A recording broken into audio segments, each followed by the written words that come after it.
Hi guys, Recovery Jim here. Don't know what that was.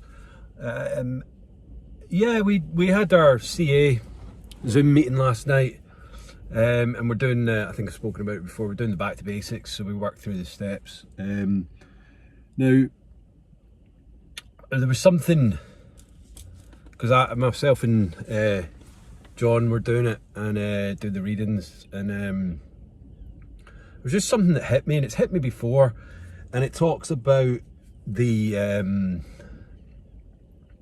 insanity. Now it says not the insanity of the things that we do when we're, in active addiction, or when we, are pissed or high or whatever. It's the insanity that overcomes us right just in that moment before we pick up or use. We know that when we do that, shit's going to change, shit's going to happen, bad shit's going to happen to us, we're going to upset people, blah blah blah. But that moment when we do that, we are sober, clean. I'm talking about like the moment of the relapse, and a lot of people say that it happens way long before you pick up or use the drug, but it can happen instantly, almost instantly. I mean, as I remember my big relapse last year, it happened within an hour of the thought to getting all the booze in the world and sitting down with it. It was literally within an hour. So I was saying this last night, I don't actually remember that hour. It was almost like a blackout. There was just no time that I would have had to phone anyone had I wanted to, or use tools or anything like that. Once that got into me, that thought that this was what I was going to do, it was just overwhelming, and it's a scary thought, and it is pure insanity, because we are, as I say, we're sober, we're rational people when that thought comes in, and like that, it's all bets are off, and it's straight overpowering, overwhelming, just pure fucking insanity to get to make you go and pick that drink up or that drug. And it's it's something that, when I was thinking about it last night, it was quite scary to think that, to think back to that time when it was, it was, and I'm not going to blame anyone or anything, because whatever the trigger was, it was still me that kind of, because my addiction and my craving was so strong and powerful at that time, it just kind of, it as soon as the thought got into my head, and I used the excuses or this, that and the other, but once that thought got in, it was just fucking, it's insane. And as I say, it scared me last night, and scared me thinking about it, that that could happen at any moment, because it was so just fucking powerful that it just, as I say, overtook me, and that hour was like a blackout. It probably wasn't even an hour. As I say, I remember I was driving back to my new flat, and I was just on my way back there to start a kind of new life, I suppose, and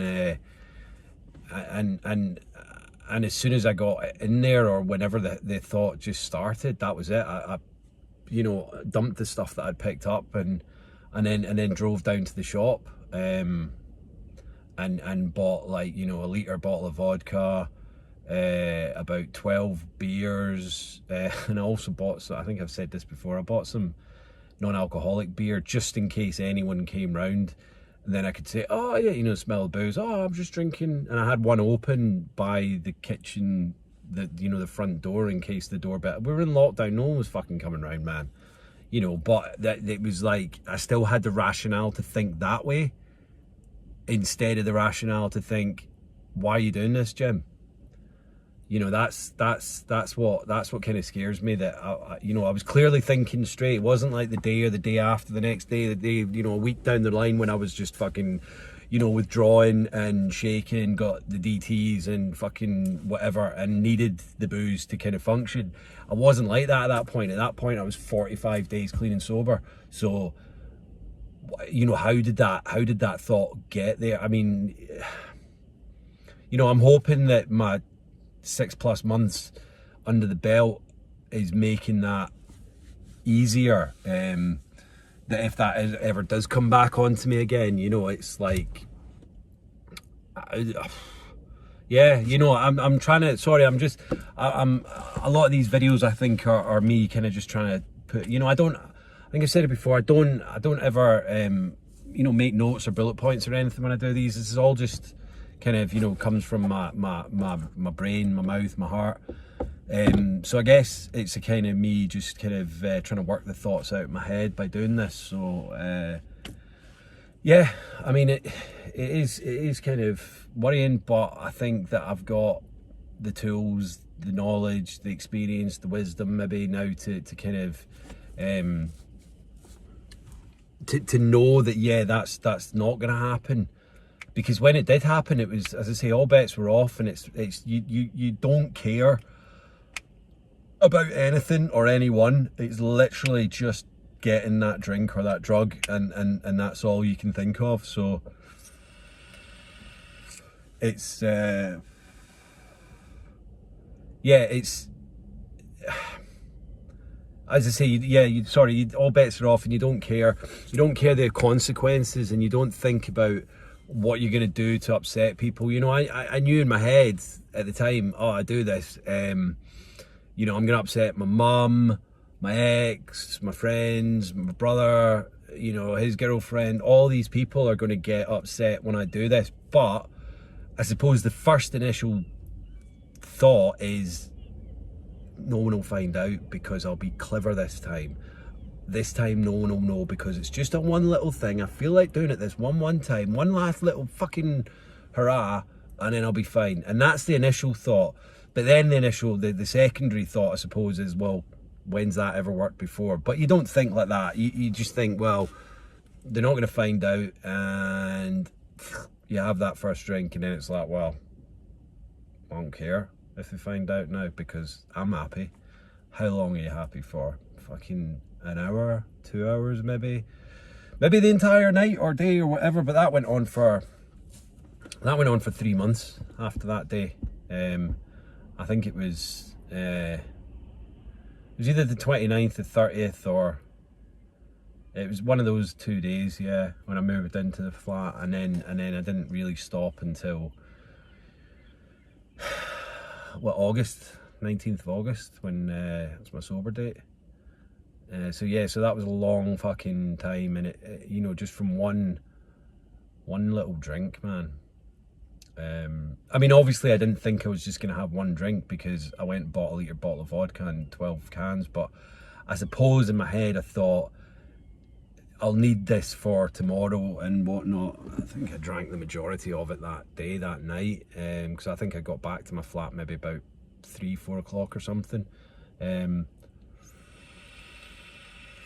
Yeah, it's a scary fucking thing, man. You know, and as I say, I know I'm not fucking, I'll never be out the water, as it were. I just, I think by doing all this stuff and talking to you guys and surrendering myself every morning by taking that, you know, Instagram picture is my kind of meditation. It reminds me every morning that, yeah, I'm a fucking addict, and you know, my life's never going to be the same again. And that's, and it isn't the same again, but you know, so far so good. It's much for the better.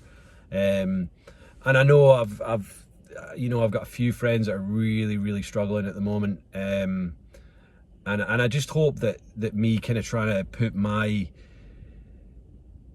thoughts and reasoning behind where I was back then, where they are now, is maybe in one way or another helping. You know, it took me a long time to kind of realise that I hated alcohol, and I thought at the time, you know, it was just something that was getting in the way. Yeah, I was doing stupid, fucked up things, you know, but it wasn't killing me because I was still alive, and it wasn't, you know, it wasn't as bad as other people, because you never are. You're never as bad as the drunk in the park with the brown paper bag. You know, I was functioning. I wasn't functioning at all. You know, I was unemployed. I'd you know, ended a relationship, and you know, my family were barely speaking to me. I was burning bridges no matter where I went. So yeah, so I wasn't a functioning alcoholic at all. You know, I was just a fucking pathetic drunk. And yeah, so I just think that trying to reason with yourself, if you think, oh, I've just had a couple of days, and there was some times during that last summer where I was kind of, you know, I tried to get off the vodka, and then I was just drinking wine, and then in my head that was me kind of reducing it, you know, and I was doing well. I was still getting pissed, you know, just in a different format. It wasn't. Yeah, okay, you know, vodka did make me very fucking insane, and I did really, really mental things, but the wine I was still drinking, and then it led back to the vodka, because as soon as I thought, oh yeah, you've got this, you can get handling this, why don't you treat yourself? The addiction just talks to you all the time. It doesn't leave you alone. And when you're weak, when you're withdrawing and hungover or whatever, it'll batter you down even further, you know. And it lies to you. It makes you think that, you know, you're winning, as in you're getting better, when you're not. You're every day you're drinking, you're getting worse. You're not getting better at all. And you know, the hard thing is, because when you're doing that, you think you're the only one, and you don't think anyone out there has ever experienced what you're experiencing. You know, that you need this to live, because you're gonna die, and the pain is too much, the pain of life, and the pain of withdrawal, and all of that shit, man. It's, you know, nobody else understands, but we do. You know, we do understand. And you know, that's the thing.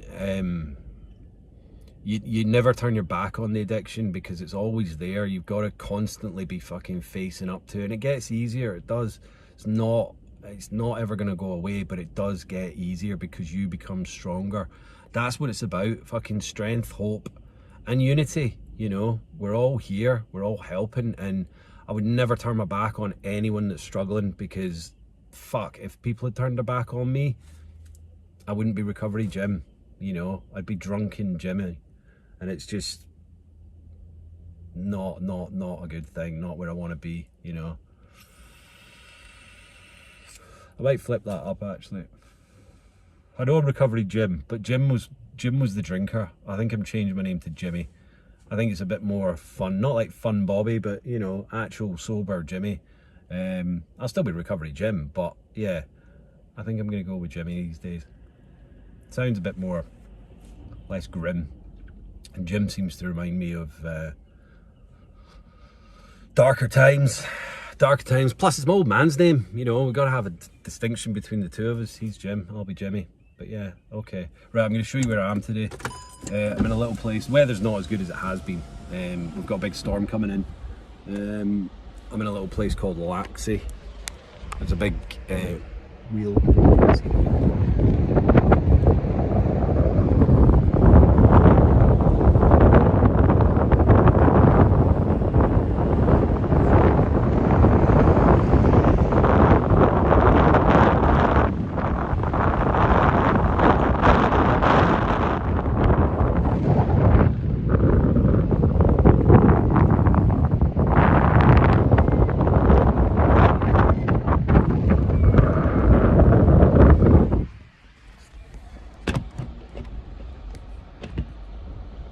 Yeah, so that's Laxey.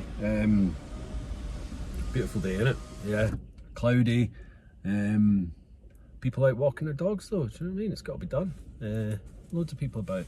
No masks on there, but you know, there's lockdown. We've got to look like cowboys doing a great train robbery. Anyway, rambling now, so I will leave it there. But yeah, good to see you all. Usual. What is it again? Like, share, subscribe, DM, comment. Yeah, hit me up, you know, chat to me, tell me any of your thoughts on the video, and you know, if you know people that are struggling, share my videos. If you're struggling yourself, then, you know, talk to me, reach out. You know, as I say, my DM's always open, and if I can do it, fucking anyone can do it, believe me. I was what they call in the big book a hopeless drunk, hopeless alcoholic. You know, just didn't give a shit about anything apart from getting my next bottle.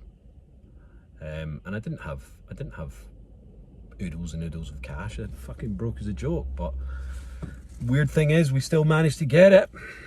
You know, we still managed to manipulate and tap off people and all that. But you know, I paid my dues. I paid my debts. You know, now I've just got to.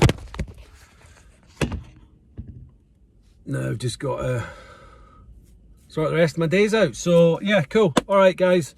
Love you loads. Stay safe. Stay strong. Stay supportive. Peace.